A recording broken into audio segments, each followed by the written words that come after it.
News 24 घडामोडी, श्वास चालू घडामोडींचा। दूसरा काय विषय है का? राहुल गांधी जो है जो फसल गति के उनके परिवारों से मिलने जा रहे हैं, लगातार दूसरी ऐसी घटना है, एक मजबूत की घटना है जहाँ पर गति नहीं है और इस तरफ दूसरी घटना है जहाँ पर सलामी। देखिए, ये प्रधानमंत्री की जो संवेदनशीलता है उसके ऊपर हमेशा प्रश्न चिन्ह लगा है। प्रधानमंत्री भारत के क्रिकेट टीम को मिल सकते हैं, जहां उत्सव होता है, आनंद होता है, जहां जीत होती है, वहां प्रधानमंत्री जाते हैं, प्रधानमंत्री मिलते हैं, अपने निवास स्थान पे सबको बुलाते हैं, जैसे कि वो ट्रॉफी उनने ही जीती है, इस प्रकार से उनका बर्ताव रहता है। लेकिन जहां संकट है, लोग संकट में है, लोग त्रासदी में है, चाहे मणिपुर हो, चाहे हथरस वाली घटना हो, चाहे लोगों की पीड़ा हो, वहां प्रधानमंत्री कभी नहीं जाते। क्यों नहीं जाते पता नहीं। भारतीय क्रिकेट टीम को मिलने के लिए प्रधानमंत्री के पास वक्त है, मिलना भी चाहिए, मिलना भी चाहिए। मैं ऐसे नहीं कहूंगा कि नहीं मिलना चाहिए, उनका हौसला बुलंद करना चाहिए, उनको आशीर्वाद देना चाहिए। लेकिन जहां से, जिस राज्य से आप लोकसभा में चुनकर आए हो, उस राज्य में इस देश की सबसे बड़ी त्रासदी हुई है, वहां आप नहीं जा सकते, मणिपुर में नहीं जा सकते, तो क्या कर सकते हैं? यही प्रधानमंत्री हमारे, उनको झेलना पड़ेगा। हाँ सर, विधानसभेमध्ये मुख्यमंत्री उपमुख्यमंत्री फोटो आहेत, मात्र खेळाडूंचे फोटो नाही असं चित्र तिथं स्पष्ट दिसतंय। ठीक आहे, त्यांना विचारा प्रश्न आहे, काय खेळावं त्याच्यावरती काय बोलायचं? क्रिकेट का जल्लोष नहीं करना है, उसमें गुजरात से गाड़ी आ रही है, महाराष्ट्र इतना गाड़ी भी नहीं बना पा रहे, इस तरह की कहानी इस तरीके से ये महाराष्ट्र को नीचा दिखाने की कोशिश है। उससे पहले भी वर्ल्ड कप जीतकर भारत की टीम मुंबई में जब आई थी, तब यहाँ की बसेस, यहाँ की गाड़ियां, सब कुछ मुंबई में हो रहा था, जल्लोष हो रहा था। लेकिन ये देश को दिखाने की कोशिश है, सब कुछ गुजरात है, ये देश को दिखा रहे हैं ये लोग कि हम है, इसलिए देश है। लेकिन ज्यादा दिन ये नहीं चलेगा। मुंबई में बड़ी बड़ी बसेस है, बीएसटी की बसेस है, बेस्ट की बसेस है। अब देखिए, पहले भी इस प्रकार की जब जल्लोष हुए थे, उत्सव हुआ था, तो मुंबई में बसेस, महाराष्ट्र इतना बड़ा औद्योगिक स्टेट है, यहाँ क्या नहीं है मुंबई में?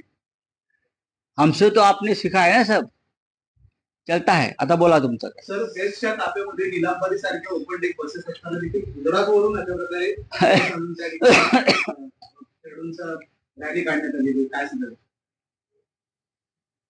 याच्यावरती मुंबई क्रिकेट असोसिएशनने प्रश्न चिन्ह उपस्थित केलं पाहिजे।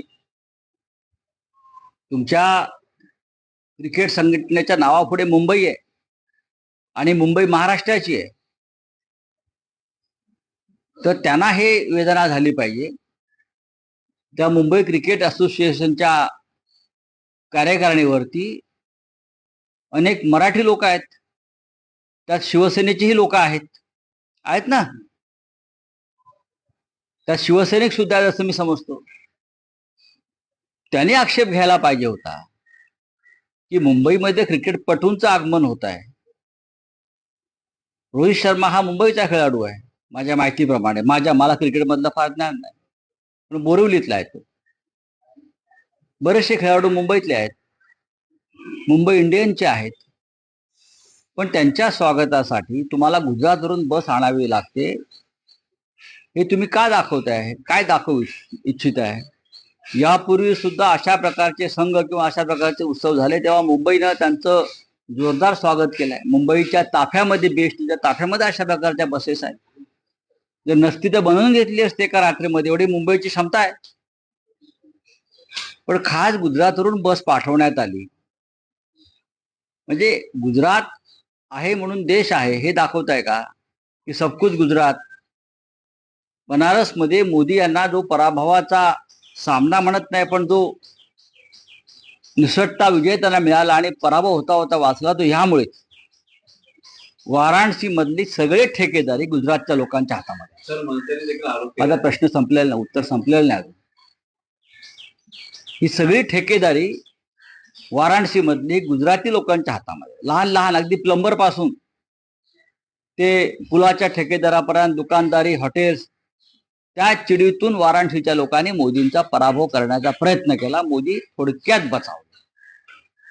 आणि मुंबईत सुद्धा भारतीय जनता पक्षाचा दारुण पराभव याचमुळे झालेला आहे.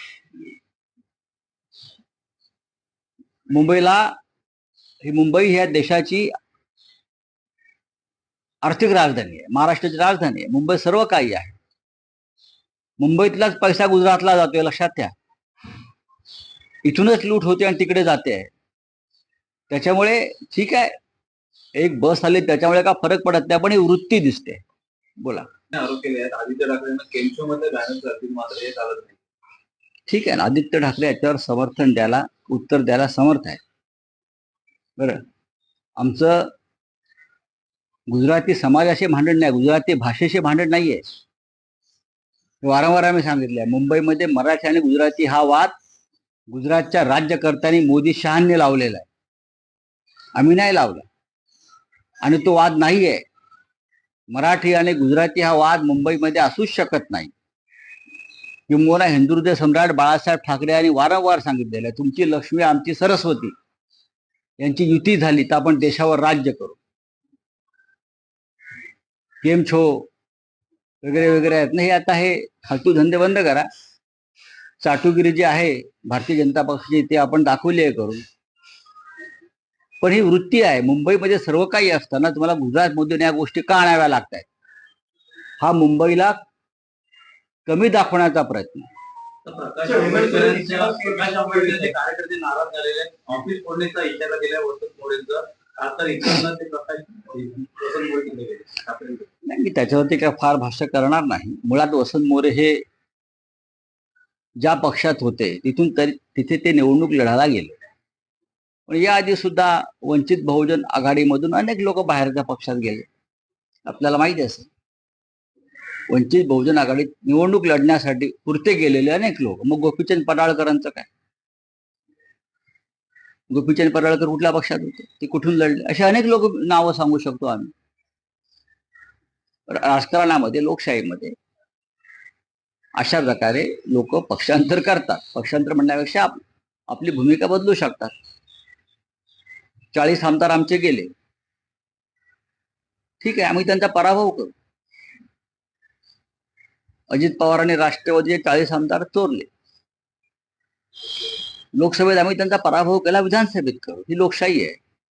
आणि आंबेडकरांच्या पक्षाला लोकशाही जास्त मान्य असायला पाहिजे, कारण या देशातल्या लोकशाहीचा पायाच डॉक्टर आंबेडकरांनी घातलेला आहे.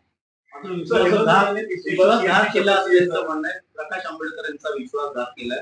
नाही, ठीक आहे, वसंत मोरे त्याच्यावर उत्तर द्यायला समर्थ आहे. ठीक है, हेमंत सोरेन जी को जिस प्रकार से ईडी और सीबीआई ने अरेस्ट किया, ये मोदी और शाह जी के दबाव में किया. हाईकोर्ट ने जो निर्णय दिया उसमें कहा कि उनके खिलाफ कोई मनी लॉन्ड्रिंग की केस बनती ही नहीं. अगर केस बनती नहीं, हाईकोर्ट आपको सुनाता है, तो एक सिटिंग सीएम झारखंड के हेमंत सोरेन को आपने अरेस्ट कैसे किया? ईडी के डायरेक्टर और सीबीआई के डायरेक्टर ऊपर कानूनन मुकदमा चलना चाहिए. संजय सिंह के ऊपर मुकदमा नहीं चलता, संजय राउत के ऊपर कोई मनी लॉन्ड्रिंग की केस नहीं चलती. ये कोर्ट बोल रहा है.